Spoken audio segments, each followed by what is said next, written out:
Mark సువార్త 7వ అధ్యాయం.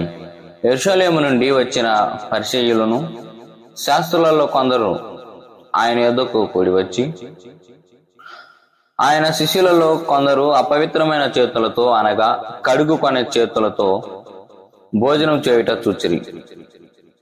పరిసయ్యులు యూదులందరూ పెద్దల పారంపర్యాచారమును బట్టి చేతులు కడుగుకుంటేనే గాని భోజనం చేయరు. మరియు వారు సంత నుండి వచ్చినప్పుడు నీళ్లు చల్లుకుంటేనే గాని భోజనము చేయరు. ఇదియుగాక గిన్నెలను, కుండలను, ఇత్తడి పాత్రలను నీళ్లలో కడుగుట మొదలు అనేక ఆచారమును వారు అనుసరించేటివారు. అప్పుడు పరిసయ్యులను శాస్త్రులను, నీ శిష్యులెందుకు పెద్దల పారంపర్యాచారము చొప్పున నడుచుకొనక అపవిత్రమైన చేతులతో భోజనము చేయుదురని ఆయనను అడిగిరి. అందుకైన వారితో ఇలాగూ చెప్పెను, ఈ ప్రజలు పెదవులతో నన్ను ఘనపరచుదురు గాని వారి హృదయము నాకు దూరముగా ఉన్నది.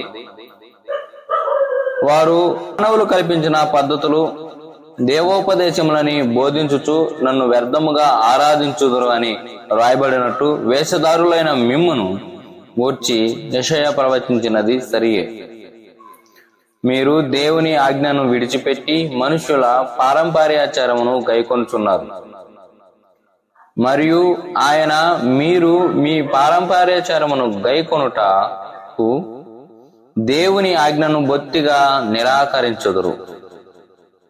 నీ తల్లిదండ్రులను గణపరచవలననియు తండ్రినైనను తల్లినైనను దూషించువానికి మరణ శిక్ష విధింపవలననియు మోషే చెప్పెను గదా. అయినను మీరు ఒకడు తన తండ్రినైనను తల్లినైనను చూచి నా వలన నీకు ప్రయోజనమగునది ఏదో అది ఖుర్బాను అనగా దేవార్పితమని చెప్పిన ఎడల